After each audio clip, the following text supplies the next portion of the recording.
मेरे प्यारे भैनों भाईओ, तुहानूं सारिਆਂ ਨੂੰ जय मसीह दी। मेरा विश्वास है कि तुसीं सारे आपो अपने घरां 'ਚ ठीक होवोगे। प्रभु का धन्नवाद है, प्रभु ने हुण तक सानूं इस बीमारी तो बचाई रखिया है, तंदुरुस्ती बख्शी है। और उस दे नाल नाल सब तो वड्डी गल है कि परमेश्वर ने साडीआं लोड़ां जरूरतां नूं पूरियां कीता है। साडी जिंदगी 'ਚ परमेश्वर ने विश्वास बनाई रखिया, भरोसा बनाई रखिया है। और जद कि हालात तुसीं देख रहे जे काफ़ी पहले नालों बेहतर ने। और पंजाब दे विच भी हो सकता है कि एक हफ्ते के अंदर अंदर सारा कुछ तकरीबन नॉर्मल हो जाए। सो परमेश्वर का धन्नवाद है, प्रभु ने इस मुसीबत चो हौली हौली सानूं सारिਆਂ ਨੂੰ बाहर लिआंदा है। और जदों असीं इस मुसीबत दे विच भी रहे, परेशानी च भी रहे, आपो अपने घरां च रहे और कामकार बहुत सारे लोगों के बंद हो गए, पर परमेश्वर का धन्नवाद है कि प्रभु ने साडी मदद सहायता की, सानूं है ना किसी चीज़ की कमी नहीं आउण दित्ती। प्रभु ने अच्छी सेहत तंदुरुस्ती च बनाई रखिया और लोड़ां जरूरतां नूं पूरियां कीता। सो प्रभु का धन्नवाद है। और उस दे नाल नाल जे असीं अपने आले दुआले नज़र वेखीए मारीए तो बहुत सारे लोग ने जिहड़े परेशानी च और है ना पैसे की परेशानी, रोटी पानी की परेशानी, बहुत चीज़ों की परेशानी रही, पर परमेश्वर का धन्नवाद है, प्रभु ने साडे लई इंतजाम कीते ने और सानू प्रभु ने अपनी दया कृपा च बनाई रखिया। सो परमेश्वर का धन्नवाद है। अज का दिन है जब असीं परमेश्वर के वचन पर विचार करते हैं। सो असीं कुछ देर प्रभु के वचनों पर फिर विचार करांगे और मिल के परमेश्वर के वचन चो कुछ ना कुछ सीखण की कोशिश करांगे। सो असीं प्रार्थना करांगे कि परमेश्वर साडी मदद सहायता करे। अज के दिन सारी दुनिया च लोग तुसीं जानते जे कि आप अपने घरां च बैठ के संगत करते हैं, प्रभु के वचन नूं सुणदे ने। सो मैं कई बार इस गल ते विचार करदा कि ना साडा इकट्ठे होना क्यों जरूरी है, जिहड़ा असीं अजकल नहीं हो पा रहे, और उहदे नाल साडी आत्मिक जिंदगी ते साडे आत्मिक जीवन ते की फर्क पैंदा है जदों असीं इकट्ठे हुंदे हां, आपस विच संगति लई इकट्ठे हुंदे हां। है ना परमेश्वर बाणी च कहंदा कि जिथे 2 ਜਾਂ 3 जणे इकट्ठे ने मैं उत्थे उन्हां दे विचकार है। सो परमेश्वर तुहाडे घर च भी तुहाडे नाल है जदों तुसीं बैठते जे, प्रभु दी संगति करते जे, है ना। पर जिहड़ा असीं बंदगी करते इकट्ठे हो के, वो आपस में साडी संगति लई हुंदा है कि असीं इकट्ठे बैठ के परमेश्वर के वचन नूं सुण सकीए, एक दूजे नाल गलबात कर सकीए, एक दूजे दा हाल चाल पुछ सकीए, एक दूजे लई प्रार्थना कर सकीए। सो वो संगति जिहड़ी है परमेश्वर का वचन कहंदा कि सानूं करनी जरूरी है। पर इन्हां दिनां 'च जद असीं नहीं कर पा रहे, सच्चाई ये है कि परमेश्वर हर वेले साडे नाल है। जे लॉकडाउन पर जिक्र परमेश्वर का धन्नवाद है कि हुणे खत्म हो जाएगा और जल्दी खत्म हो जाएगा, पर जे साल भी होर चलदा है ना, जे ऐसा समा हुंदा कि है ना जे बीमारी होर ज़्यादा गंभीर हुंदी तो सरकार नूं 6 महीने साल वधाउणा पैंदा, ते इस तरह ही असीं आप अपने घरां 'च ही बैठ के सानूं संगति करनी पैंदी, वचन सुनना पैंदा। ते परमेश्वर दूर नहीं है, परमेश्वर फिर भी नाल है। पर साडी संगति जिहड़ी असीं करदे हां, जिहड़ी ऐतवार दे दिन असीं इकट्ठे ने, साडी आपस दे विच संगति दा मतलब असीं इकट्ठे हो के आपस दे विच इकट्ठे बैठ के परमेश्वर दे नाल संगति करदे हां। सो परमेश्वर ये भी चाहुंदा कि साडा आपसी संगति भी होवे, है ना। सो जद कि इन्हां दिनां 'च नहीं असीं इस तरह कर पा रहे, पर जिहड़ी कमी आई है वो कमी सिर्फ यही है कि असीं आपस 'च संगति नहीं कर पा रहे। परमेश्वर नाल साडी संगति उस तरह ही है ना। परमेश्वर तुहाडे नाल है, हर समय नाल है। और जदों हुण भी असीं जिस तरह वचन सुनते हैं, बैठ के गीत भजन बोलते हैं, प्रभु का धन्नवाद करते हैं, प्रार्थना करते हैं, परमेश्वर हर समय साडे नाल है। सो आइए असीं प्रार्थना करेंगे और फिर परमेश्वर के वचन पर असीं विचार करेंगे। प्रभु जी आपका धन्नवाद, आपका शुक्र करते हैं सुंदर समय लई, अज के दिन वास्ते जो आपने साडियां जिंदगियां 'च बख्शिया। प्यारे परमेश्वर सानूं आपने हुण तक संभाली रखिया, अपनी दया कृपा च बनाई रखिया, धन्नवाद करते हैं प्यारे परमेश्वर। और प्रभु अज के दिन एक बार फिर असीं आपके चरणों चुकते हैं। मैं मेरे भैन भाई असीं सारे अपने हफ्ते भर के पाप गुनाह गलतियां आपके सामने स्वीकार करते हैं। कमज़ोर हैं, निर्बल हैं प्रभु जी, बहुत बार डिगते हैं, बहुत बार गलतियां करते हैं प्यारे परमेश्वर। बहुत सारे ऐसे काम साडी जिंदगी प्रभु सातों हो जाते हैं जिन्हां तो प्रभु आपके दिल नूं दुख पहुँचता है, आप उदास होंदे जी प्रभु, आपका आत्मा उदास हो जाता है प्यारे परमेश्वर। इस करके आपके चरणों चुक के असीं माफ़ी मंगते हैं, अपने गुनाह गलतियां पापां नूं स्वीकार करते हैं प्यारे परमेश्वर। और प्रभु आपके प्यारे बेटे प्रभु यीशु के लहू की दुहाई दिंदे कि उस लहू के द्वारा सानूं धो के शुद्ध पवित्र कर दिओ। आपकी बाणी च आपने कहा कि जे असीं अपने पापां का इकरार करिए तो परमेश्वर वफादार है, साडे पापां नूं माफ़ करदा है। प्रभु जी आप सानूं माफ़ करो और आपकी बाणी चो प्रभु आप साडे नाल बोलो, गल करो प्यारे परमेश्वर, असीं आपकी आवाज़ नूं सुन सकीए।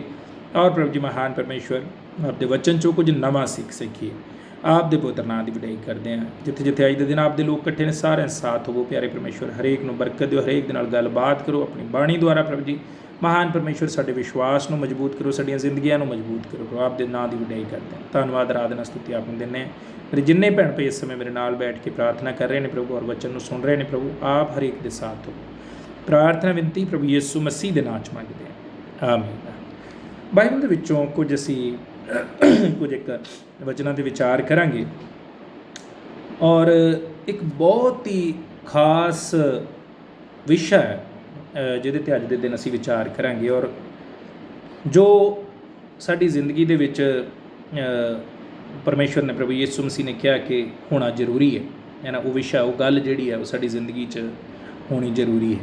ਔਰ ਉਹ ਕਿਹੜੀ ਗੱਲ ਹੈ, ਆਈਏ ਅਸੀਂ ਪਰਮੇਸ਼ਵਰ ਦੇ ਵਚਨ 'ਚੋਂ ਪੜ੍ਹਾਂਗੇ। ਪਹਿਲਾ ਯੋਹੰਨਾ 4 ਅਧਿਆਏ, ਯੋਹੰਨਾ ਦੀ ਪੱਤਰੀ, ਪਹਿਲਾ ਯੋਹੰਨਾ ਦੀ ਪੱਤਰੀ 4 ਅਧਿਆਏ, ਔਰ ਉਸ ਦੀ 7 ਤੋਂ ਲੈ ਕੇ 12 ਆਇਤ ਅਸੀਂ ਪੜ੍ਹਾਂਗੇ। ਪਹਿਲਾ ਯੋਹੰਨਾ 4 ਅਧਿਆਏ ਔਰ ਉਸ ਦੀ 7 ਤੋਂ ਲੈ ਕੇ 12 ਆਇਤ। ਪਹਿਲਾ ਯੋਹੰਨਾ 4 ਅਧਿਆਏ ਔਰ ਉਸ ਦੀ 7 ਤੋਂ ਲੈ ਕੇ 12 ਆਇਤ। ਹੇ ਪਿਆਰਿਓ, ਆਓ ਅਸੀਂ ਇੱਕ ਦੂਜੇ ਨਾਲ ਪ੍ਰੇਮ ਰੱਖੀਏ, ਕਿਉਂ ਜੋ ਪ੍ਰੇਮ ਪਰਮੇਸ਼ਵਰ ਤੋਂ ਹੈ, ਅਤੇ ਹਰੇਕ ਜਿਹੜਾ ਪ੍ਰੇਮ ਕਰਦਾ ਹੈ ਉਹ ਪਰਮੇਸ਼ਵਰ ਤੋਂ ਜੰਮਿਆ ਹੋਇਆ ਹੈ ਅਤੇ ਪਰਮੇਸ਼ਵਰ ਨੂੰ ਜਾਣਦਾ ਹੈ। ਜਿਹੜਾ ਪ੍ਰੇਮ ਨਹੀਂ ਕਰਦਾ ਉਹ ਪਰਮੇਸ਼ਵਰ ਨੂੰ ਨਹੀਂ ਜਾਣਦਾ, ਕਿਉਂ ਜੋ ਪਰਮੇਸ਼ਵਰ ਪ੍ਰੇਮ ਹੈ। ਪਰਮੇਸ਼ਵਰ ਦਾ ਪ੍ਰੇਮ ਸਾਡੇ ਵਿੱਚ ਇਸ ਤੋਂ ਪ੍ਰਗਟ ਹੋਇਆ, ਜੋ ਪਰਮੇਸ਼ਵਰ ਨੇ ਆਪਣੇ ਇਕਲੌਤੇ ਪੁੱਤਰ ਨੂੰ ਸੰਸਾਰ ਵਿੱਚ ਘੱਲਿਆ ਪਈ ਅਸੀਂ ਉਹਦੇ ਰਾਹੀਂ ਜੀਵੀਏ। ਪ੍ਰੇਮ ਇਸ ਗੱਲ ਵਿੱਚ ਹੈ, ਨਾ ਜੋ ਅਸਾਂ ਪਰਮੇਸ਼ਵਰ ਨਾਲ ਪ੍ਰੇਮ ਕੀਤਾ, ਸਗੋਂ ਇਹ ਜੋ ਉਹਨੇ ਸਾਡੇ ਨਾਲ ਪ੍ਰੇਮ ਕੀਤਾ ਤੇ ਆਪਣੇ ਪੁੱਤਰ ਨੂੰ ਘੱਲਿਆ ਭਈ ਉਹ ਸਾਡੇ ਪਾਪਾਂ ਦਾ ਪ੍ਰਾਸ਼ਚਿਤ ਹੋਵੇ। ਹੇ ਪਿਆਰਿਓ, ਜਦੋਂ ਪਰਮੇਸ਼ਵਰ ਨੇ ਸਾਡੇ ਨਾਲ ਇਸ ਪ੍ਰਕਾਰ ਪ੍ਰੇਮ ਕੀਤਾ ਤਾਂ ਚਾਹੀਦਾ ਹੈ ਜੋ ਅਸੀਂ ਵੀ ਇੱਕ ਦੂਜੇ ਨਾਲ ਪ੍ਰੇਮ ਕਰੀਏ। ਪਰਮੇਸ਼ਵਰ ਨੂੰ ਕਿਸੇ ਨੇ ਕਦੇ ਨਹੀਂ ਡਿੱਠਾ। ਜੇ ਅਸੀਂ ਇੱਕ ਦੂਜੇ ਨਾਲ ਪ੍ਰੇਮ ਰੱਖਦੇ ਹਾਂ ਤਾਂ ਪਰਮੇਸ਼ਵਰ ਸਾਡੇ ਵਿੱਚ ਰਹਿੰਦਾ ਹੈ ਅਤੇ ਉਹਦਾ ਪ੍ਰੇਮ ਸਾਡੇ ਵਿੱਚ ਸੰਪੂਰਨ ਕੀਤਾ ਹੋਇਆ ਹੈ। ਸੋ ਪਰਮੇਸ਼ਵਰ ਦਾ ਧੰਨਵਾਦ ਹੈ, ਪਰਮੇਸ਼ਵਰ ਦੇ ਵਚਨ ਵਾਸਤੇ। ਪਰਮੇਸ਼ਵਰ ਆਪਣੇ ਇਸ ਵਚਨ 'ਤੇ ਬਰਕਤ ਦੇਵੇ। ਇਸ ਜਗ੍ਹਾ 'ਤੇ ਇੱਕ ਬੜੀ ਖਾਸ ਗੱਲ ਲਿਖੀ ਗਈ ਹੈ, ਔਰ ਬਾਈਬਲ ਦੇ ਵਿੱਚ ਇਸ ਬਾਰੇ, ਪ੍ਰੇਮ, ਪਰਮੇਸ਼ਵਰ ਦੇ ਪ੍ਰੇਮ ਬਾਰੇ, ਔਰ ਉਹ ਪ੍ਰੇਮ ਜਿਹੜਾ ਸਾਡੀਆਂ ਜ਼ਿੰਦਗੀ 'ਚ ਪਰਮੇਸ਼ਵਰ ਚਾਹੁੰਦਾ ਹੈ, ਜਿਹੜਾ ਹੋਣਾ ਚਾਹੀਦਾ ਹੈ, ਉਹਦੇ ਬਾਰੇ ਬਹੁਤ ਜਗ੍ਹਾ 'ਤੇ ਪਰਮੇਸ਼ਵਰ ਨੇ ਗੱਲ ਕੀਤੀ ਹੈ। ਪ੍ਰਭੂ ਯਿਸੂ ਮਸੀਹ ਨੇ ਆਪ ਵੀ ਇਹਨਾਂ ਵਚਨ ਦੇ ਰਾਹੀਂ ਜਦੋਂ ਪ੍ਰਭੂ ਨੇ ਸਿੱਖਿਆ ਦਿੱਤੀ, ਉਪਦੇਸ਼ ਦਿੱਤੇ, ਤੇ ਪਰਮੇਸ਼ਵਰ ਨੇ ਇਸ ਗੱਲ 'ਤੇ ਬਹੁਤ ਜ਼ੋਰ ਦਿੱਤਾ। ਔਰ ਇਸ ਜਗ੍ਹਾ 'ਤੇ ਜਦੋਂ ਅਸੀਂ 7ਵੀਂ ਆਇਤ 'ਤੇ ਗੌਰ ਕਰਦੇ ਹਾਂ, ਸਭ ਤੋਂ ਪਹਿਲਾਂ ਲਿਖਿਆ, ਹੇ ਪਿਆਰਿਓ, ਆਓ ਅਸੀਂ ਇੱਕ ਦੂਜੇ ਨਾਲ ਪ੍ਰੇਮ ਰੱਖੀਏ। ਕਿਹਨਾਂ ਦੀ ਗੱਲ ਹੈ ਨਾ? ਇੱਕ ਦੂਜੇ ਨਾਲ ਕੀ ਹੈ? ਸਿਰਫ ਆਪਣੇ ਪਰਿਵਾਰ ਦੇ ਜੀਆਂ ਨਾਲ ਪ੍ਰੇਮ ਰੱਖੀਏ ਹੈ ਨਾ, ਜਾਂ ਸਿਰਫ ਜਿਹੜੇ ਹੈ ਨਾ ਸਾਨੂੰ ਜਾਣਦੇ ਨੇ ਉਹਨਾਂ ਨਾਲ ਪ੍ਰੇਮ ਰੱਖੀਏ? ਆਪਣੇ ਘਰ ਦੇ ਜਿਹੜੇ ਜੀਅ ਨੇ, ਆਪਣੇ ਮਾਂ ਪਿਓ ਹੈ, ਬੱਚੇ, ਭੈਣ ਭਰਾ, ਸਿਰਫ ਉਹਨਾਂ ਨਾਲ ਪ੍ਰੇਮ ਰੱਖੀਏ? ਕਿ ਜਾਂ ਪ੍ਰਭੂ ਕਹਿੰਦਾ ਵੀ ਅਸੀਂ ਜਿੰਨੇ ਪ੍ਰਭੂ ਦੇ ਵਿਸ਼ਵਾਸੀ ਹੈ ਨਾ, ਆਪਸ ਵਿੱਚ ਪ੍ਰੇਮ ਰੱਖੀਏ? ਇਸ ਜਗ੍ਹਾ 'ਤੇ ਜਿਹੜੀ ਗੱਲ ਕੀਤੀ ਗਈ ਉਹ ਕਲੀਸਿਆ ਲਈ ਹੈ ਨਾ। ਸਾਨੂੰ ਜੇ ਘਰ ਦੇ ਵਿੱਚ ਅਸੀਂ, ਹਰ ਘਰ ਦੇ ਵਿੱਚ ਪ੍ਰੇਮ ਹੋਣਾ ਜ਼ਰੂਰੀ। ਜਿੱਥੇ ਪ੍ਰੇਮ ਨਹੀਂ ਹੈ ਨਾ, ਉਹ ਉੱਥੇ ਕੁਝ ਵੀ ਨਹੀਂ ਹੈ। ਬਾਈਬਲ ਇਸ ਤਰੀਕੇ ਨਾਲ ਗੱਲ ਕੀਤੀ ਹੈ ਨਾ। ਇਸੇ ਕਰਕੇ ਬਾਈਬਲ 'ਚ ਕਿਹਾ ਗਿਆ ਕਿ ਜੇ ਪ੍ਰੇਮ ਨਹੀਂ ਤਾਂ ਤੁਸੀਂ ਹੈ ਨਾ, ਪੌਲੁਸ ਕਹਿੰਦਾ ਤੁਸੀਂ ਕੀ ਜੇ ਛਣ ਛਣ ਕਰਨ ਵਾਲੇ ਛੈਣੇ ਜੇ, ਕੁਝ ਨਹੀਂ ਹੈ ਉੱਥੇ। ਸੋ ਇਸ ਜਗ੍ਹਾ 'ਤੇ ਲਿਖਿਆ ਸੀ ਇੱਕ ਦੂਜੇ ਨਾਲ ਪ੍ਰੇਮ ਰੱਖੀਏ, ਕਿਉਂ ਜੋ ਪ੍ਰੇਮ ਪਰਮੇਸ਼ਵਰ ਤੋਂ ਹੈ। ਅਸੀਂ ਆਪਸ ਦੇ ਵਿੱਚ ਵਿਸ਼ਵਾਸੀਆਂ ਦੀ ਇਸ ਜਗ੍ਹਾ 'ਤੇ ਗੱਲ ਕਰ ਰਹੇ ਹਾਂ। ਵਿਸ਼ਵਾਸੀ ਹੁੰਦੇ ਹੋਏ ਹੈ ਨਾ, ਅਸੀਂ ਇਸੇ ਤੋਂ ਹੀ ਪ੍ਰਗਟ ਕਰ ਸਕਦੇ ਹਾਂ ਕਿ ਅਸੀਂ ਕੀ ਹੈ, ਪ੍ਰਭੂ ਯਿਸੂ ਮਸੀਹ ਨੂੰ ਮੰਨਦੇ। ਪ੍ਰਭੂ ਯਿਸੂ ਮਸੀਹ ਨੇ ਕਿਹਾ ਆਪਸ ਵਿੱਚ ਇੱਕ ਦੂਜੇ ਨਾਲ ਪ੍ਰੇਮ ਰੱਖੋ, ਅਤੇ ਇਸੇ ਤੋਂ ਲੋਕ ਜਾਣਨਗੇ ਕਿ ਤੁਸੀਂ ਕੀ ਜੇ ਮੇਰੇ ਚੇਲੇ। ਸੋ ਪ੍ਰੇਮ ਇੱਕ ਐਸਾ ਗੁਣ ਹੈ ਜਿਹੜਾ ਸਾਡੀ ਜ਼ਿੰਦਗੀ 'ਚ ਹੋਣਾ ਜ਼ਰੂਰੀ ਹੈ। ਕਿਉਂ ਹੋਣਾ ਜ਼ਰੂਰੀ? ਕਿਉਂਕਿ ਅਸੀਂ ਪ੍ਰਭੂ ਯਿਸੂ ਮਸੀਹ ਨੂੰ ਮੰਨਦੇ। ਅਤੇ ਇਹ ਗੱਲ ਦੇ ਇਸ ਕਰਕੇ, ਕਿਉਂਕਿ ਯਿਸੂ ਮਸੀਹ ਦੇ ਵਿੱਚ ਉਹ ਗੁਣ ਹੈ, ਜੇ ਅਸੀਂ ਉਹਨੂੰ ਮੰਨਦੇ, ਉਹਦੇ ਬੱਚੇ ਹਾਂ, ਉਹਦੇ ਚੇਲੇ ਹਾਂ, ਉਹਨੂੰ ਮੰਨਦੇ, ਉਹਦੇ ਪਿੱਛੇ ਚੱਲਦੇ ਹਾਂ, ਅਤੇ ਫਿਰ ਉਹਦਾ ਉਹ ਗੁਣ ਸਾਡੀਆਂ ਜ਼ਿੰਦਗੀਆਂ ਦੇ ਵਿੱਚ ਹੋਣਾ ਬਹੁਤ ਜ਼ਿਆਦਾ ਜ਼ਰੂਰੀ। ਸੋ ਪ੍ਰਭੂ ਦਾ ਹੁਕਮ ਕੀ ਹੈ ਕਿ ਇੱਕ ਦੂਜੇ ਨਾਲ ਕੀ ਕਰੋ? ਪ੍ਰੇਮ ਕਰੋ। ਹੁਣ ਅਸੀਂ ਆਪਣੇ ਆਪ ਨੂੰ ਜਾਂਚਣਾ ਪਰਖਣਾ ਹੈ ਨਾ, ਕੀ ਸਾਡਾ ਆਪਸ ਦੇ ਵਿੱਚ ਇੱਕ ਦੂਜੇ ਨਾਲ ਪ੍ਰੇਮ ਹੈ? ਕੀ ਅਜੇ ਵੀ ਕਲੀਸਿਆ ਦੇ ਵਿੱਚ ਜਦੋਂ ਅਸੀਂ ਬੈਠਦੇ ਹਾਂ ਸਾਡੇ ਵਿੱਚ ਊਚ ਨੀਚ ਹੈ ਨਾ, ਅਸੀਂ ਕਿਸੇ ਨੂੰ ਮਾੜਾ ਸਮਝਦੇ ਹਾਂ, ਕਿਸੇ ਨੂੰ ਚੰਗਾ ਸਮਝਦੇ ਹਾਂ, ਕਿਸੇ ਨੂੰ ਬਹੁਤਾ ਪੜ੍ਹਿਆ ਲਿਖਿਆ ਸਮਝਦੇ ਹਾਂ, ਕਿਸੇ ਨੂੰ ਅਨਪੜ੍ਹ ਸਮਝਦੇ ਹਾਂ, ਕਿਸੇ ਨੂੰ ਉੱਚੀ ਜਾਤ ਦਾ ਸਮਝਦੇ ਹਾਂ, ਕਿਸੇ ਨੂੰ ਨੀਵੀਂ ਜਾਤ ਦਾ ਸਮਝਦੇ ਹਾਂ। ਅਜੇ ਵੀ ਸਾਡੇ ਦਿਲ ਦਿਮਾਗ ਦੇ ਵਿੱਚ ਐਸੀਆਂ ਗੱਲਾਂ ਨੇ। ਪ੍ਰਭੂ ਨੇ ਕਿਹਾ ਕਲੀਸਿਆ ਇੱਕ ਦੇਹ ਹੈ, ਮਸੀਹ ਉਸ ਦੇਹ ਦਾ ਸਿਰ ਹੈ। ਸੋ ਜੇ ਅਸੀਂ ਉਸ ਗੱਲ ਨੂੰ ਸਮਝੀਏ, ਸਾਰੇ ਵਿਸ਼ਵਾਸੀ ਸਾਡੇ ਭੈਣ ਭਾਈ ਜੋ ਵੀ ਸਾਡੇ ਲਾਗੇ ਚਾਗੇ ਰਹਿੰਦੇ ਨੇ, ਸਿਰਫ ਇਹ ਨਹੀਂ ਕਿ ਅਸੀਂ ਆਪਸ ਦੇ ਵਿੱਚ ਜਿਹੜੇ ਇਸ ਸੰਗਤ ਦੇ ਹਾਂ, ਕੋਈ ਵੀ ਮਸੀਹ ਭੈਣ ਭਾਈ ਹੈ ਕਿਸੇ ਵੀ ਕਲੀਸਿਆ ਦਾ, ਸਾਡਾ ਆਪਸ ਦੇ ਵਿੱਚ ਹਰੇਕ ਦੇ ਨਾਲ ਪ੍ਰੇਮ ਹੋਣਾ ਜ਼ਰੂਰੀ। ਦੇਖੀਏ ਜਿਹੜੀ ਕਲੀਸਿਆ ਹੈ, ਪ੍ਰਭੂ ਨੇ ਕਿਹਾ ਇੱਕ ਦੇਹ ਹੈ, ਔਰ ਉਸ ਜਗ੍ਹਾ 'ਤੇ ਲਿਖਿਆ ਦੇਹ ਦੇ ਵਿੱਚ ਹਰੇਕ ਅੰਗ ਦਾ ਆਪਣਾ ਮਹੱਤਵ ਹੈ, ਹਰੇਕ ਅੰਗ ਦਾ ਆਪਣਾ ਕੰਮ ਹੈ। ਕੋਈ ਵੀ ਅੰਗ ਵਿਅਰਥ ਨਹੀਂ ਹੈ, ਸਾਡੇ ਸਰੀਰ ਦੇ ਵਿੱਚ ਕੋਈ ਵੀ ਅੰਗ ਵਿਅਰਥ ਨਹੀਂ ਹੈ। ਕੋਈ ਅੰਗ ਤੁਸੀਂ ਕਹੋਗੇ ਕਿ ਕੋਈ ਇਸ ਅੰਗ ਦਾ ਕੋਈ ਕੰਮ ਨਹੀਂ ਕੱਟ ਕੇ ਸੁੱਟਦੇ। ਪਰਮੇਸ਼ਵਰ ਨੇ ਹਰੇਕ ਨੂੰ, ਜਿਹਨੂੰ ਵੀ ਕਲੀਸਿਆ ਦੇ ਵਿੱਚ ਲਿਆਂਦਾ ਹੈ, ਪ੍ਰਭੂ ਨੇ ਕਲੀਸਿਆ ਦੇ ਵਿੱਚ ਜੋੜਿਆ, ਭਾਵੇਂ ਉਹ ਅਨਪੜ੍ਹਿਆ, ਪੜ੍ਹਿਆ ਲਿਖਿਆ, ਪੇਂਡੂ ਹੈ, ਸ਼ਹਿਰੀ ਹੈ ਨਾ, ਜਿਸ ਤਰ੍ਹਾਂ ਦਾ ਮਰਜ਼ੀ, ਅਮੀਰ ਹੈ, ਗਰੀਬ ਹੈ, ਉੱਚੀ ਜਾਤ ਹੈ, ਨੀਵੀਂ ਜਾਤ ਹੈ, ਕੋਈ ਵੀ ਹੈ। ਕੋਈ ਵੀ ਜਣਾ ਕਲੀਸਿਆ ਦੇ ਵਿੱਚ ਵਿਅਰਥ ਨਹੀਂ, ਐਵੇਂ ਹੀ ਨਹੀਂ ਹੈ। ਪਰਮੇਸ਼ਵਰ ਨੇ ਐਵੇਂ ਹੀ ਨਹੀਂ ਕਿਸੇ ਨੂੰ ਚੁਣਿਆ। ਹਰੇਕ ਦੇ ਲਈ ਪਰਮੇਸ਼ਵਰ ਦੀ ਇੱਕ ਯੋਜਨਾ ਹੈ। ਅੱਜ ਜਿਹਦੇ ਨਾਲ ਅਸੀਂ ਵੈਰ ਰੱਖਦੇ ਹਾਂ ਆਪਣੇ ਕਿਸੇ ਭੈਣ ਭਾਈ ਨਾਲ, ਉਹਨੂੰ ਵੀ ਪਰਮੇਸ਼ਵਰ ਨੇ ਚੁਣਿਆ, ਉਸੇ ਪਰਮੇਸ਼ਵਰ ਨੇ ਜਿਹਨੇ ਤੁਹਾਨੂੰ ਵੀ ਚੁਣਿਆ, ਔਰ ਉਹਨੂੰ ਐਵੇਂ ਨਹੀਂ ਚੁਣਿਆ, ਔਰ ਤੁਹਾਨੂੰ ਵੀ ਐਵੇਂ ਨਹੀਂ ਚੁਣਿਆ। ਸੋ ਸਾਡੇ ਵਿੱਚ ਕੀ ਹੈ, ਇੱਕ ਦੂਜੇ ਲਈ ਪ੍ਰੇਮ, ਇੱਕ ਦੂਜੇ ਲਈ ਆਦਰ ਹੋਣਾ ਬਹੁਤ ਜ਼ਿਆਦਾ ਜ਼ਰੂਰੀ ਹੈ। ਸਾਡਾ ਆਪਸ ਦੇ ਵਿੱਚ, ਹੁਣ ਜੇ ਪਰਿਵਾਰ ਦੇ ਵਿੱਚ ਅਸੀਂ 4 ਜੀ ਹੈ ਔਰ 4 ਨੇ ਪ੍ਰਭੂ ਨੂੰ ਗ੍ਰਹਿਣ ਕੀਤਾ, ਅਤੇ ਸਾਡਾ ਆਪਸ ਦੇ ਵਿੱਚ ਮਾਂ ਪਿਓ, ਬੱਚੇ ਨੇ, ਭੈਣ ਨੇ, ਭਰਾ ਨੇ, ਸਭ ਕੁਝ ਹੈ। ਉਹ ਰਿਸ਼ਤਾ ਜਦੋਂ ਅਸੀਂ ਪ੍ਰਭੂ ਨੂੰ ਗ੍ਰਹਿਣ ਕਰ ਲਿਆ, ਤਾਂ ਉਹ ਰਿਸ਼ਤਾ ਬਾਅਦ 'ਚ। ਸਭ ਤੋਂ ਪਹਿਲਾਂ ਸਾਡਾ ਰਿਸ਼ਤਾ ਮਸੀਹ ਦਾ ਹੈ। ਮਸੀਹ ਨੇ ਤੁਹਾਡੇ ਮਾਂ ਪਿਓ ਨੂੰ ਵੀ ਚੁਣਿਆ, ਤੁਹਾਨੂੰ ਵੀ ਚੁਣਿਆ, ਤੁਹਾਡੀ ਨੂੰਹ ਨੂੰ ਵੀ ਚੁਣਿਆ, ਤੁਹਾਡੀ ਸੱਸ ਨੂੰ ਵੀ ਚੁਣਿਆ, ਹੈ ਨਾ, ਤੁਹਾਡੇ ਪਤੀ ਨੂੰ ਵੀ ਚੁਣਿਆ, ਤੁਹਾਡੀ ਪਤਨੀ ਨੂੰ ਵੀ ਚੁਣਿਆ, ਜਿਹਨੂੰ ਵੀ ਚੁਣਿਆ। ਪਰਮੇਸ਼ਵਰ ਨੇ ਉਹਨੂੰ ਚੁਣਿਆ ਅਤੇ ਉਹਦੇ ਪਿੱਛੇ ਉਹਦੀ ਇੱਕ ਯੋਜਨਾ, ਉਹਦੇ ਲਈ ਯੋਜਨਾ ਹੈ। ਸੋ ਸਾਡਾ ਕੀ ਮਤਲਬ ਹੈ ਕਿ ਹਰੇਕ ਅੰਗ ਜਿਹੜਾ ਇਸ ਦੇਹ ਦੇ ਵਿੱਚ ਹੈ, ਜਿਹੜਾ ਵੀ ਵਿਸ਼ਵਾਸੀ ਭੈਣ ਭਾਈ ਹੈ ਨਾ, ਉਹਦੇ ਲਈ ਸਾਡੇ ਮਨ ਦੇ ਵਿੱਚ ਆਦਰ, ਇੱਜ਼ਤ, ਪਿਆਰ ਹੋਣਾ ਚਾਹੀਦਾ। ਉਹ ਜਿਸ ਤਰ੍ਹਾਂ ਦਾ ਵੀ ਹੈ, ਉਹਦੀ ਨਿੱਜੀ ਜ਼ਿੰਦਗੀ ਉਹਦਾ ਸਰੋਕਾਰ ਹੈ। ਪਰਮੇਸ਼ਵਰ ਉਹਦੇ ਨਾਲ ਉਹਦਾ ਹਿਸਾਬ ਕਿਤਾਬ ਕਰੇਗਾ। ਅਸੀਂ ਉਹਦੀ ਜ਼ਿੰਦਗੀ ਵੱਲ ਵੇਖ ਕੇ ਵੀ ਇਹਦੇ 'ਤੇ ਬੜਾ ਗੁੱਸਾ ਹੈ ਨਾ, ਇਹ ਤਾਂ ਇਸ ਤਰ੍ਹਾਂ ਕਰਦਾ, ਇਹ ਤਾਂ ਨਸ਼ਾ ਕਰਦਾ, ਅਤੇ ਇਹ ਇਸ ਤਰ੍ਹਾਂ ਕਰਦਾ, ਅਤੇ ਹੇਰਾਫੇਰੀ ਕਰਦਾ, ਅਤੇ ਚੋਰੀ ਕਰਦਾ, ਝੂਠ ਕਰਦਾ। ਸਾਡਾ ਸਰੋਕਾਰ ਨਹੀਂ ਹੈ ਕਿਸੇ ਦਾ ਨਿਆਂ ਕਰਨਾ। ਸਾਨੂੰ ਪਰਮੇਸ਼ਵਰ ਨੇ ਕੀ ਕਿਹਾ, ਇੱਕ ਦੂਜੇ ਨਾਲ ਪ੍ਰੇਮ ਰੱਖੋ। ਤੇ ਇਹ ਨਹੀਂ ਲਿਖਿਆ ਵੀ ਜੇ ਕੋਈ ਪ੍ਰੇਮ ਦੇ ਲਾਇਕ ਹੈ ਤਾਂ ਉਹਨੂੰ ਪ੍ਰੇਮ ਰੱਖੋ, ਹੈ ਨਾ। ਜੇ ਲਾਇਕ ਦੀ ਗੱਲ ਕਰਦੇ ਤਾਂ ਅਸੀਂ ਪਰਮੇਸ਼ਵਰ ਦੇ ਪ੍ਰੇਮ ਦੇ ਲਾਇਕ ਹੈ, ਸੰਸਾਰ ਪਰਮੇਸ਼ਵਰ ਦੇ ਪ੍ਰੇਮ ਦੇ ਲਾਇਕ ਹੈ। ਜਿੰਨੀ ਬੁਰਾਈ, ਜਿੰਨੀ ਦੁਸ਼ਟਤਾ ਇਸ ਸੰਸਾਰ ਦੇ ਵਿੱਚ, ਪਰ ਬਾਈਬਲ ਕੀ ਕਹਿੰਦੀ, ਯੂਹੰਨਾ ਦੀ ਇੰਜੀਲ 3:16 ਪਰਮੇਸ਼ਵਰ ਨੇ ਜਗਤ ਨਾਲ ਅਜਿਹਾ ਪ੍ਰੇਮ ਕੀਤਾ ਕਿ ਉਸਨੇ ਆਪਣੇ ਇਕਲੌਤੇ ਪੁੱਤਰ ਨੂੰ ਦੇ ਦਿੱਤਾ, ਹੈ ਨਾ। ਮਤਲਬ ਉਹਦੀ ਜਾਨ ਕੁਰਬਾਨ ਕਰ ਦਿੱਤੀ। ਹੁਣ ਲਿਖਿਆ ਪਰਮੇਸ਼ਵਰ ਨੇ ਜਗਤ ਨਾਲ ਅਜਿਹਾ ਪ੍ਰੇਮ ਕੀਤਾ। ਹੁਣ ਜਗਤ ਕਿਸ ਤਰ੍ਹਾਂ ਦਾ ਹੈ, ਸੰਸਾਰ ਕਿਸ ਤਰ੍ਹਾਂ ਦਾ ਹੈ ਨਾ। ਹਰ ਤਰ੍ਹਾਂ ਦੀ ਦੁਸ਼ਟਤਾ, ਹਰ ਤਰ੍ਹਾਂ ਦੀ ਬੁਰਾਈ ਇਸ ਸੰਸਾਰ ਦੇ ਵਿੱਚ ਪਾਈ ਜਾਂਦੀ, ਪਰ ਪਰਮੇਸ਼ਵਰ ਦਾ ਵਚਨ ਕੀ ਕਹਿੰਦਾ, ਪਰਮੇਸ਼ਵਰ ਨੇ ਸੰਸਾਰ ਨਾਲ ਪਿਆਰ ਕੀਤਾ। ਸੋ ਜੇ ਪਰਮੇਸ਼ਵਰ ਨੇ ਇਸ ਸੰਸਾਰ ਨਾਲ, ਇੰਨਾ ਬੁਰਾ ਸੰਸਾਰ ਹੋਣ ਦੇ ਬਾਵਜੂਦ, ਇੰਨੀ ਦੁਸ਼ਟਤਾ, ਔਰ ਬਾਈਬਲ ਕਹਿੰਦੀ ਧਰਤੀ ਸਰਾਪੀ ਹੋਈ ਹੈ, ਇੰਨੇ ਸਰਾਪੇ ਲੋਕਾਂ ਦੇ ਨਾਲ ਪਰਮੇਸ਼ਵਰ ਨੇ ਪਿਆਰ ਕੀਤਾ, ਜਿਹਦੇ ਵਿੱਚ ਅਸੀਂ ਤੇ ਤੁਸੀਂ ਵੀ ਇੱਕ ਸਮੇਂ ਉਸੇ ਸੰਸਾਰ ਦਾ ਹਿੱਸਾ ਸੀ। ਸੋ ਪਰਮੇਸ਼ਵਰ ਨੇ ਜੇ ਇੰਨੀ ਬੁਰਾਈ ਹੋਣ ਦੇ ਬਾਵਜੂਦ ਸੰਸਾਰ ਨਾਲ ਪਿਆਰ ਕੀਤਾ ਅਤੇ ਮਾफ़ ਕਰ ਦਿੱਤਾ। ਜਿਨ੍ਹਾਂ ਨੇ ਪ੍ਰਭੂ ਨੂੰ ਸਲੀਬ 'ਤੇ ਚੜਾਇਆ, ਪ੍ਰਭੂ ਨੇ ਕਿਹਾ ਪ੍ਰਭੂ ਇਹਨਾਂ ਨੂੰ ਮਾफ़ ਕਰ, ਪ੍ਰਾਰਥਨਾ ਕੀਤੀ, ਹੇ ਪਿਤਾ ਇਹਨਾਂ ਨੂੰ ਮਾफ़ ਕਰ, ਇਹ ਨਹੀਂ ਜਾਣਦੇ ਕੀ ਕਰਨ। ਉੱਥੇ ਵੀ ਪਰਮੇਸ਼ਵਰ ਨੇ ਪ੍ਰੇਮ ਵਿਖਾਇਆ, ਅਤੇ ਉਹੀ ਹੁਕਮ ਉਹ ਸਾਨੂੰ ਦਿੰਦਾ ਕਿ ਅਸੀਂ ਕੀ ਕਰੀਏ, ਇੱਕ ਦੂਜੇ ਨਾਲ ਪਿਆਰ। ਫਿਰ ਅਸੀਂ ਕੌਣ, ਇੱਕ ਦੂਜੇ ਦੀਆਂ ਬੁਰਾਈਆਂ ਵੇਖਣ ਵਾਲੇ। ਆਪਣੇ ਜੋ ਸਾਡਾ ਕੰਮ ਹੈ ਪ੍ਰੇਮ ਵਿਖਾਉਣਾ। ਅਗਲਾ ਤੁਹਾਡੇ ਨਾਲ ਪ੍ਰੇਮ ਵਿਖਾਉਂਦਾ ਜਾਂ ਨਹੀਂ ਵਿਖਾਉਂਦਾ, ਉਹਦਾ ਹਿਸਾਬ ਕਿਤਾਬ, ਉਹਦਾ ਜੋ ਵੀ ਨਤੀਜਾ ਉਹ ਪਰਮੇਸ਼ਵਰ ਜਾਣੇ ਅਤੇ ਉਹ ਜਾਣੇ। ਜੇ ਉਹ ਨਹੀਂ ਪਰਮੇਸ਼ਵਰ ਦੇ ਹੁਕਮ ਨੂੰ, ਇਸ ਹੁਕਮ ਨੂੰ ਮੰਨਦਾ ਔਰ ਪ੍ਰੇਮ ਦੀ ਬਜਾਏ ਨਫ਼ਰਤ ਕਰਦਾ ਤੁਹਾਡੇ ਨਾਲ, ਜਾਂ ਤੁਹਾਡੇ ਨਾਲ ਘਿਰਣਾ ਕਰਦਾ, ਤੁਹਾਨੂੰ ਮਾੜਾ ਸਮਝਦਾ, ਤੁਹਾਨੂੰ ਨੀਵੇਂ ਸਮਝਦਾ ਹੈ, ਉਹ ਉਹਦਾ ਅਤੇ ਪਰਮੇਸ਼ਵਰ ਦਾ ਹਿਸਾਬ ਕਿਤਾਬ ਪਰਮੇਸ਼ਵਰ ਉਹਦੇ ਹਿਸਾਬ ਨਾਲ ਉਹਦੇ ਨਾਲ ਆਪੇ ਕਰ ਲੇਗਾ। ਪਰ ਸਾਨੂੰ ਹੁਕਮ ਕੀ ਹੈ ਕਿ ਅਸੀਂ ਹਰੇਕ ਨਾਲ ਪਿਆਰ ਕਰਨਾ, ਉਹ ਹਰੇਕ ਨੂੰ ਹੀ ਹੁਕਮ।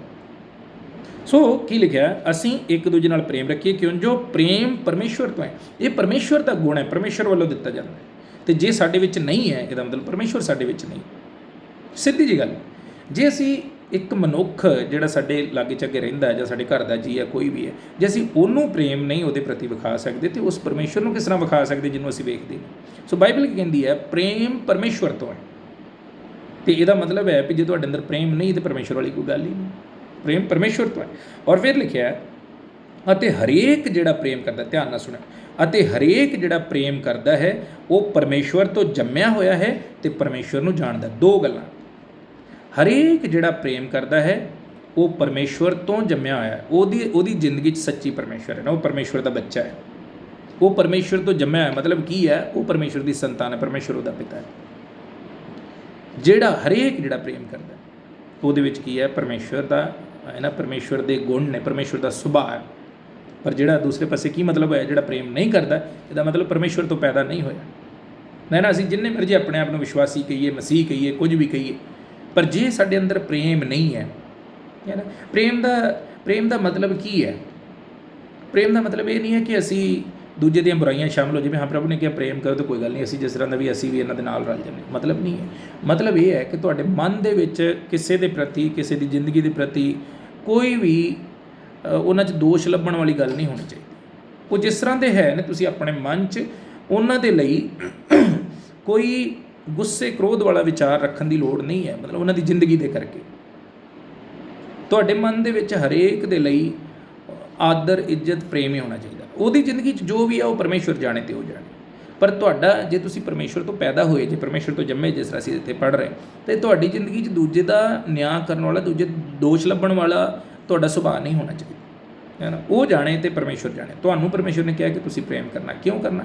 ਕਿਉਂਕਿ ਤੁਸੀਂ ਪਰਮੇਸ਼ਵਰ ਤੋਂ ਪੈਦਾ ਹੋਏ। ਤੁਸੀਂ ਕਹਿੰਦੇ ਪਰਮੇਸ਼ਵਰ ਸਾਡਾ ਪਿਤਾ ਹੈ, ਅਤੇ ਪਰਮੇਸ਼ਵਰ ਕਹਿੰਦਾ ਜੇ ਮੈਂ ਤੁਹਾਡਾ ਪਿਤਾ ਹਾਂ ਅਤੇ ਮੇਰੇ 'ਚ ਤਾਂ ਆਹ ਗੁਣ ਹੈ, ਅਤੇ ਮੇਰੀ ਸੰਤਾਨ ਹੋਣ ਦੇ ਨਾਤੇ, ਮੇਰੇ ਬੱਚੇ ਹੋਣ ਦੇ ਨਾਤੇ ਪਿਤਾ ਦਾ ਗੁਣ, ਮੇਰਾ ਗੁਣ ਤੁਹਾਡੇ ਵਿੱਚ ਉਹ ਹੋਣਾ ਚਾਹੀਦਾ।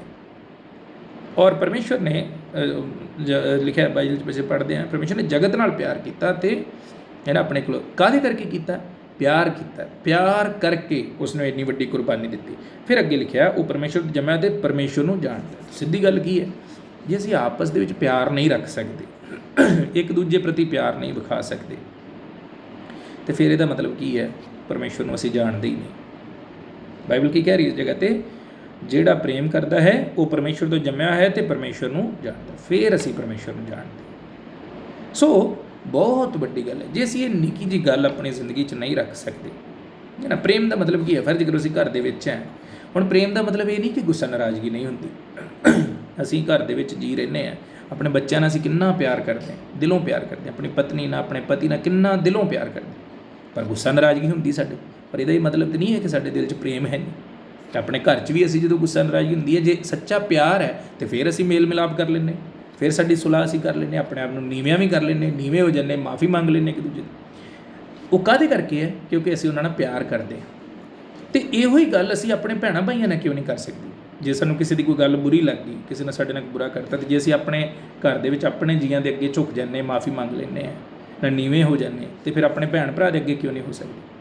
ਉਹ ਤਾਂ ਸਾਨੂੰ ਹੋਰ ਵੀ ਵੱਧ ਕੇ ਕਰਨਾ ਚਾਹੀਦਾ, ਕਿਉਂਕਿ ਪਰਮੇਸ਼ਵਰ ਦਾ ਹੁਕਮ ਹੈ ਕਿ ਆਪਸ ਦੇ ਵਿੱਚ ਤੁਸੀਂ ਪ੍ਰੇਮ ਰੱਖੋ, ਹੈ ਨਾ, ਨੀਵਿਆਂ ਹੋ ਜਾਓ, ਮਾਫ ਕਰ ਦਿਓ, ਬਾਈਬਲ ਕਹਿੰਦੀ। ਸੋ ਜੇ ਉਹ ਪਰਮੇਸ਼ਵਰ ਦਾ ਗੁਣ ਸਾਡੇ ਵਿੱਚ ਹੈ ਤਾਂ ਉਹ ਦਿਖਾਈ ਦੇਣਾ ਚਾਹੀਦਾ। ਜੇ ਉਹ ਪਿਆਰ ਸਾਡੇ ਵਿੱਚ ਹੈ ਤਾਂ ਉਹ ਸਾਨੂੰ ਦਿਖਾਈ ਦੇਣਾ ਚਾਹੀਦਾ, ਹੈ ਨਾ। ਦੂਸਰੇ ਵੇਖਣ ਉਸ ਗੱਲ, ਆਪਣੇ ਆਪ ਨੂੰ ਨੀਵੇਂ ਕਰਕੇ। ਜੇ ਅਸੀਂ ਆਪਣੇ ਘਰਦਿਆਂ ਦੇ ਸਾਹਮਣੇ ਝੁਕ ਸਕਦੇ ਹਾਂ, ਆਪਣੇ ਬੱਚਿਆਂ ਦੇ ਸਾਹਮਣੇ ਝੁਕ ਸਕਦੇ ਹਾਂ, ਆਪਣੇ ਮਾਂ ਪਿਓ ਦੇ ਸਾਹਮਣੇ ਝੁਕ ਕੇ ਮਾਫੀ ਮੰਗ ਕੇ ਫਿਰ ਮੇਲ ਮਿਲਾਪ ਕਰ ਲੈਂਦੇ ਹਾਂ, ਹੈ ਨਾ, ਕਿਉਂਕਿ ਉਹ ਸਾਡਾ ਖੂਨ ਦਾ ਰਿਸ਼ਤਾ ਹੈ, ਅਤੇ ਇਹ ਵੀ ਸਾਡਾ ਖੂਨ ਦਾ ਰਿਸ਼ਤਾ ਹੈ, ਮਸੀਹ ਦੇ ਖੂਨ ਦਾ ਰਿਸ਼ਤਾ ਸਾਡੇ ਭੈਣਾਂ ਭਾਈਆਂ ਦੇ ਨਾਲ।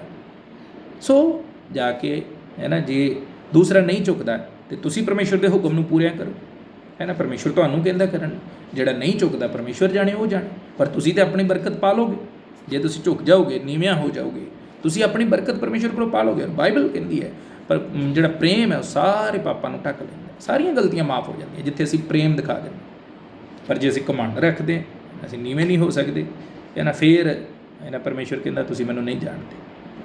ਫਿਰ ਅੱਗੇ ਕੀ ਲਿਖਿਆ? 28 ਕਹਿੰਦੀ ਹੈ ਜਿਹੜਾ ਪ੍ਰੇਮ ਨਹੀਂ ਕਰਦਾ ਉਹ ਪਰਮੇਸ਼ਵਰ ਨੂੰ ਨਹੀਂ ਜਾਣਦਾ, ਕਿਉਂਕਿ ਪਰਮੇਸ਼ਵਰ ਸਾਫ਼ ਸਪਸ਼ਟ ਗੱਲ। ਆਪਣੇ ਆਪ ਨੂੰ ਜਾਂਚੀਏ ਥੋੜ੍ਹੀ ਦੇਰ, ਹੈ ਨਾ, ਆਪਣੇ ਆਪ ਨੂੰ ਜਾਂਚੀਏ। ਜਿਹੜਾ ਪ੍ਰੇਮ ਨਹੀਂ ਕਰਦਾ, ਪਰਮੇਸ਼ਵਰ ਕਹਿੰਦਾ ਉਹ ਮੈਨੂੰ ਜਾਣਦਾ ਹੀ ਨਹੀਂ। ਸੋ ਹੁਣ ਤੁਸੀਂ ਜਿੰਨਾ ਮਰਜ਼ੀ ਰੱਬ ਰੱਬ ਕਰੋ, ਜਿੰਨੇ ਮਰਜ਼ੀ ਉੱਚੀ ਉੱਚੀ ਦੁਆਵਾਂ ਕਰੋ, ਜਿੰਨੇ ਮਰਜ਼ੀ ਉੱਚੀ ਉੱਚੀ ਗੀਤ ਬੋਲੋ, ਪਰ ਜੇ ਇੱਕ ਦੂਜੇ ਨਾਲ ਵੈਰ ਵਿਰੋਧ ਦਿਲ ਦੇ ਵਿੱਚ ਅਸੀਂ ਰੱਖਦੇ, ਵਿਸ਼ਵਾਸੀ ਹੋਣ ਦੇ ਨਾਤੇ, ਅਤੇ ਫਿਰ ਕੀ ਹੈ ਨਾ, ਪਰਮੇਸ਼ਵਰ ਕਹਿੰਦਾ ਗੱਲ ਹੀ ਨਹੀਂ ਹੈ ਕੋਈ ਵਿਸ਼ਵਾਸੀਆਂ ਦੀ। ਤੁਸੀਂ ਮੈਨੂੰ ਜਾਣਦੇ ਹੀ ਨਹੀਂ।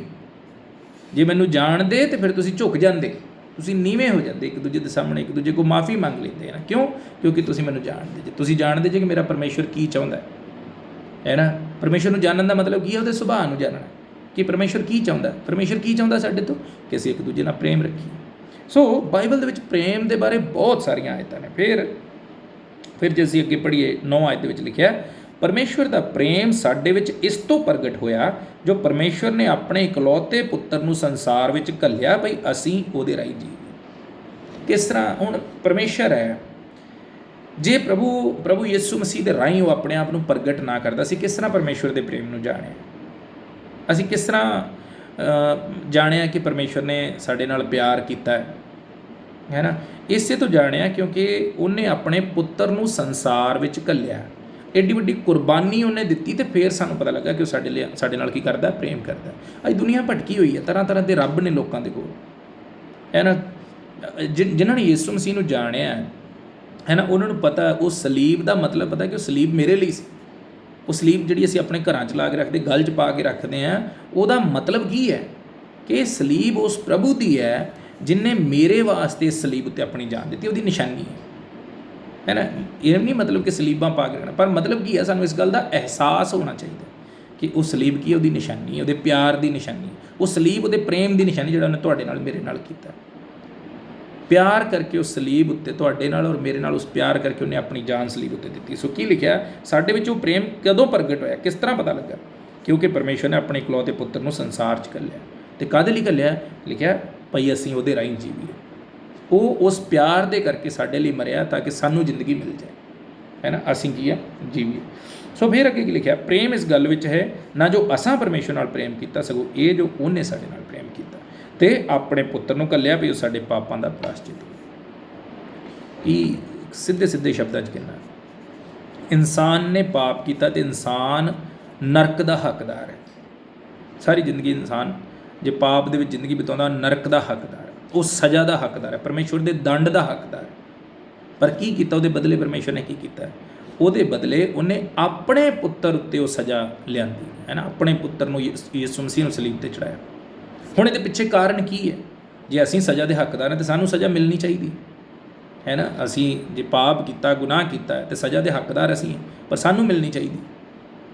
ਅਤੇ ਪਰਮੇਸ਼ਵਰ ਨੇ ਕੀ ਕੀਤਾ ਕਿ ਉਹਨੇ ਸਾਡੀ ਬਜਾਏ ਸਾਡੇ ਪਾਪਾਂ ਨੂੰ, ਬਾਈਬਲ ਕਹਿੰਦੀ, ਉਸਨੇ ਆਪਣੇ ਪੁੱਤਰ ਉੱਤੇ ਲੱਦ ਦਿੱਤਾ। ਉਹ ਜਿਹੜੇ ਕਿੱਲ ਸਾਨੂੰ, ਜਿਹੜੀ ਸਾਡੀ ਸਜ਼ਾ ਸੀ, ਉਹ ਕਿੱਲ ਸਾਡੀ ਸਜ਼ਾ ਸੀ, ਜਿਹੜੇ ਉਹਦੇ ਹੱਥਾਂ 'ਚ ਠੋਕੇ ਗਏ। ਉਹ ਜਿਹੜੇ ਕੋਰੜੇ ਉਹਦੇ ਪਿੰਡੇ 'ਤੇ ਵੱਜੇ, ਜਿਹੜੇ ਮਾਂਸ ਦੇੜ ਕੇ ਲੈ ਆਉਂਦੇ ਸੀ, ਉਹ ਸਾਡੀ ਸਜ਼ਾ ਸੀ।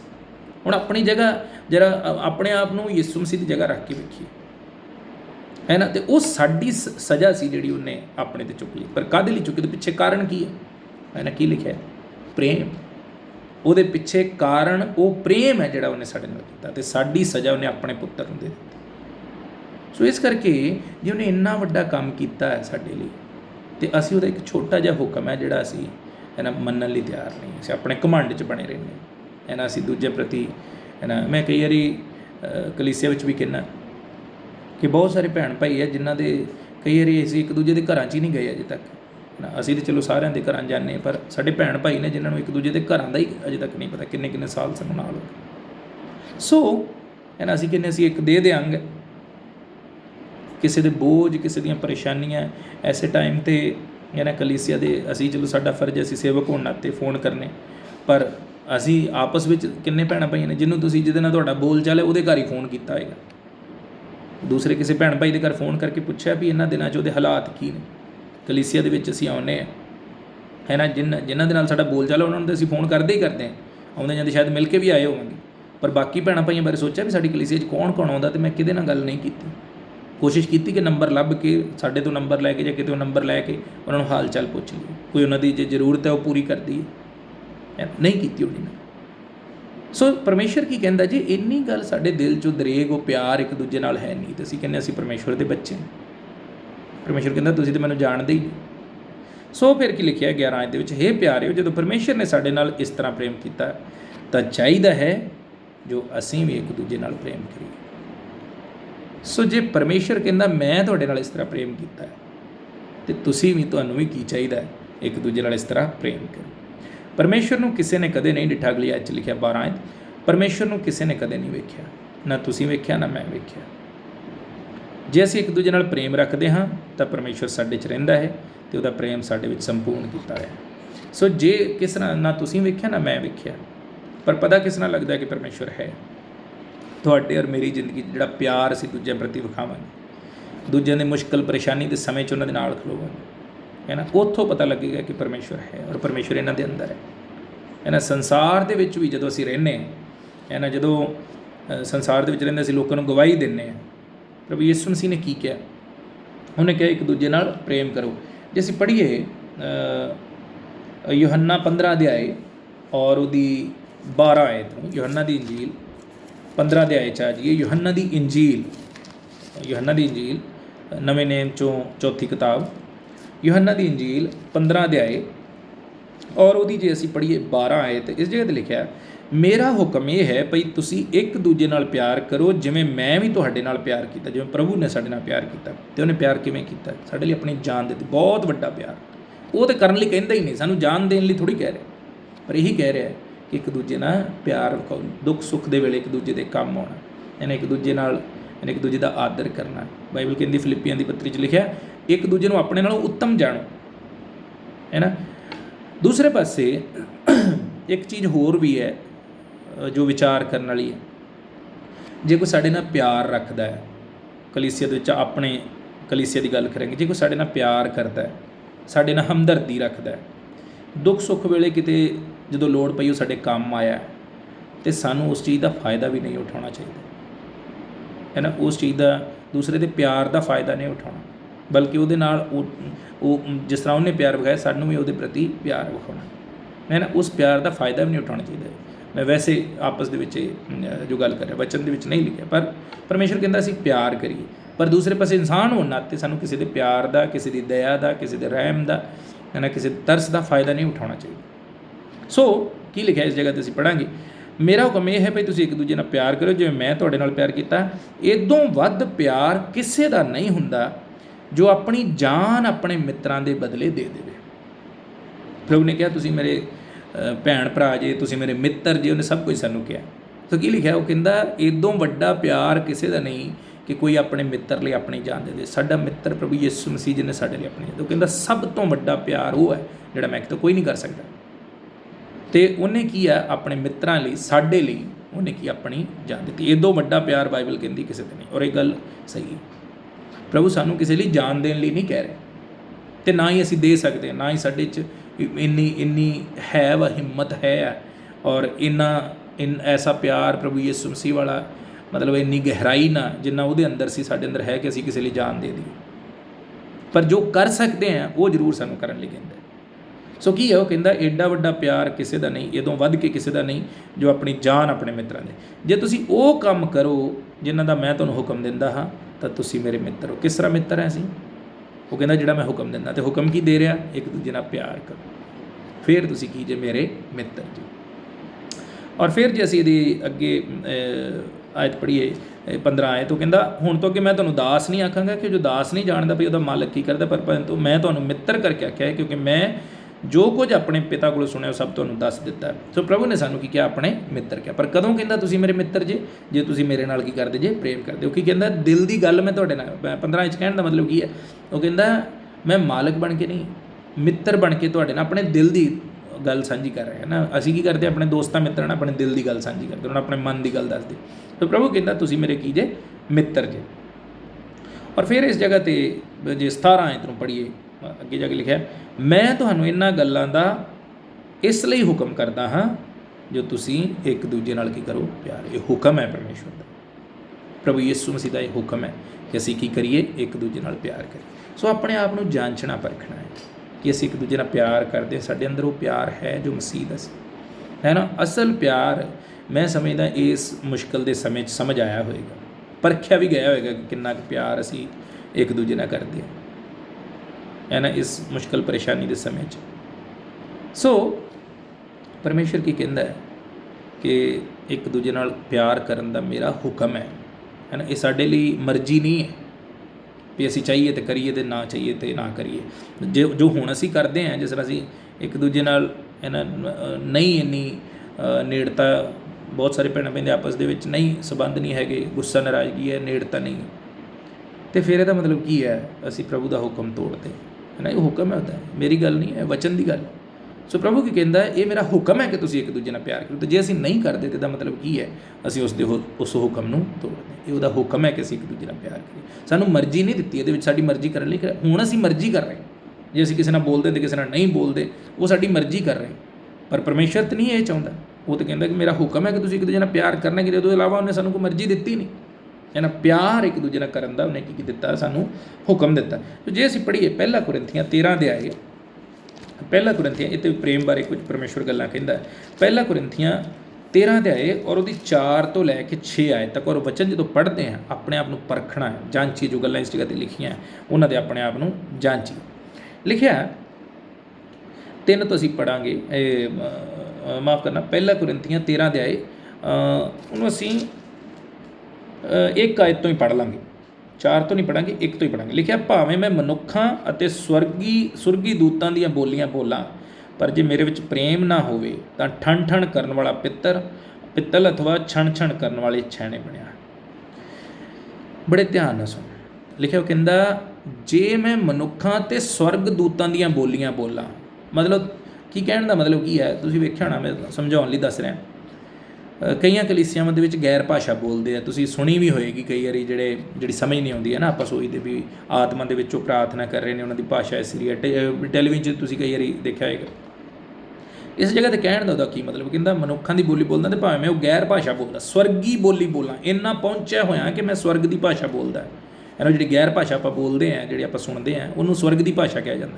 ਸੋ ਕਹਿੰਦਾ ਜੇ ਮੈਂ ਸਵਰਗ ਦੀ ਭਾਸ਼ਾ ਵੀ ਬੋਲਦਾ, ਇੰਨਾ ਪਹੁੰਚਿਆ ਹੋਇਆ ਮੈਂ, ਪਰ ਜੇ ਮੇਰੇ ਵਿੱਚ ਪ੍ਰੇਮ ਨਹੀਂ ਹੈ ਤਾਂ ਫਿਰ ਕੀ ਹੈ, ਉਹ ਭਾਸ਼ਾ ਦਾ ਕੋਈ ਮਤਲਬ, ਤੁਸੀਂ ਕੁਝ ਕਿਤੇ ਨਹੀਂ ਪਹੁੰਚੇ, ਹੈ ਨਾ। ਫਿਰ ਛਣ ਕਰਨ ਵਾਲੇ ਛੈਣੇ ਜੇ, ਉੱਥੇ ਤਾਂ ਤੁਸੀਂ ਬੜਾ ਉੱਚੀ ਗੈਰ ਭਾਸ਼ਾ ਬੋਲੀ ਅਤੇ ਕਈ ਕੁਝ ਕੀਤਾ, ਅਤੇ ਦੂਜੇ ਪਾਸੇ ਤੁਸੀਂ, ਹੈ ਨਾ, ਉਸੇ ਸਮੇਂ ਹੀ ਬੰਦਗੀ ਖਤਮ ਹੋਈ ਅਤੇ ਕਿਸੇ ਭੈਣ ਭਾਈ ਨੂੰ ਵੇਖਿਆ ਜਿਹਦੇ ਨਾਲ ਤੁਹਾਡਾ ਵੈਰ ਵਿਰੋਧ ਹੈ, ਉਹਨੂੰ ਤੁਸੀਂ ਅੱਖੀਂ ਨਹੀਂ ਵੇਖਣਾ ਚਾਹੁੰਦੇ, ਅਤੇ ਉਸੇ ਵੇਲੇ ਤੁਹਾਡੇ ਮਨ 'ਚ ਵਿਚਾਰਾ ਵੀ ਇਹਨੂੰ ਛੱਡੋ ਪਰੇ। ਅਤੇ ਕੀ ਇਹਦਾ ਮਤਲਬ ਹੋ ਗਿਆ ਕਿ ਅਸੀਂ ਕੀ ਆ, ਛਣ ਕਰਨ ਵਾਲੇ ਛੈਣੇ ਬਣੇ, ਠਣ ਕਰਨ ਵਾਲਾ ਪਿੱਤਲ ਬਣੇ।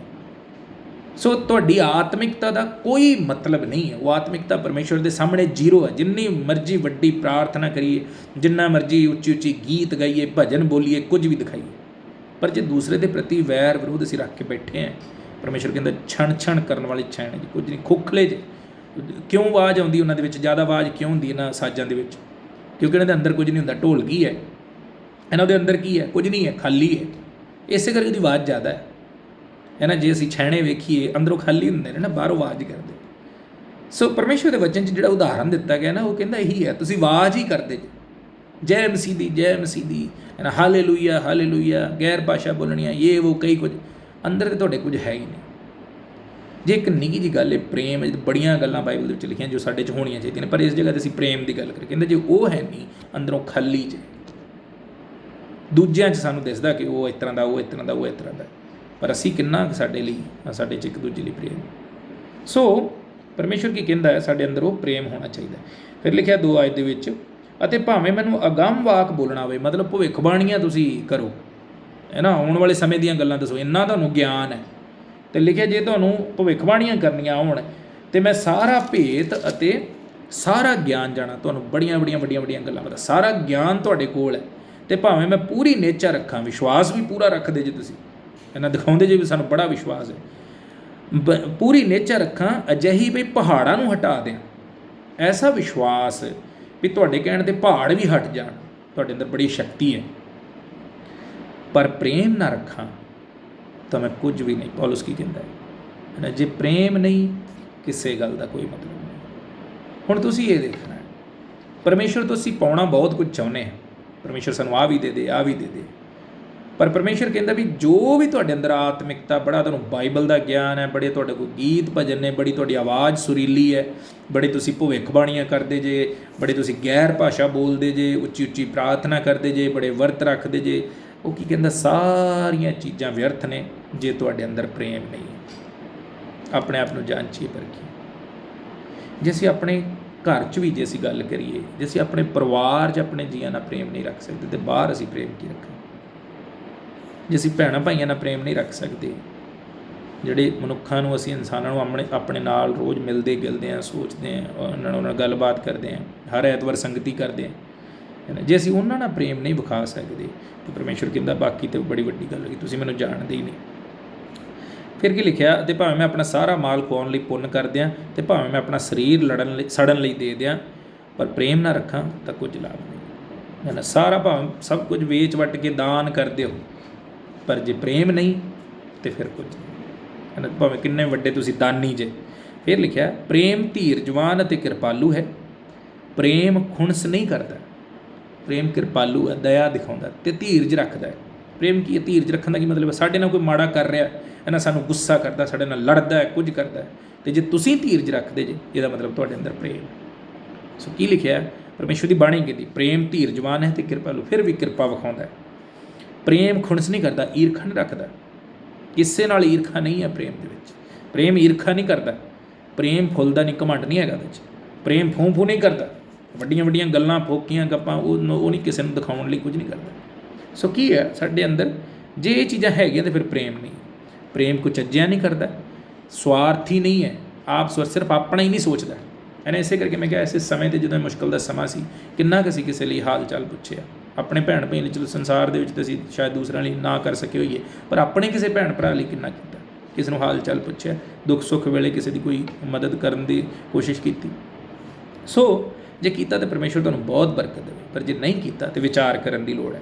ਫਿਰ ਕੀ ਲਿਖਿਆ? ਚਿੜਦਾ ਨਹੀਂ, ਬੁਰਾ ਨਹੀਂ ਮੰਨਦਾ, ਹੈ ਨਾ। ਬੁਰਾ ਨਹੀਂ ਮੰਨਦਾ, ਇੱਕ ਖਾਸ ਗੱਲ ਦੇਖੀ, ਹੈ ਨਾ। ਅਸੀਂ ਤਾਂ ਕਿਸੇ ਨੇ ਗੱਲ ਸਾਡੇ ਸਾਲ ਪਹਿਲਾਂ 2 ਸਾਲ ਪਹਿਲਾਂ ਕੀਤੀ ਹੋਈ, ਤਾਂ ਅਸੀਂ ਉਹੀ ਨਹੀਂ ਛੱਡਣ ਲਈ ਤਿਆਰ। ਅਤੇ ਬਾਣੀ ਕੀ ਕਹਿੰਦੀ ਹੈ? ਪ੍ਰੇਮ ਬੁਰਾ ਨਹੀਂ ਮੰਨਦਾ।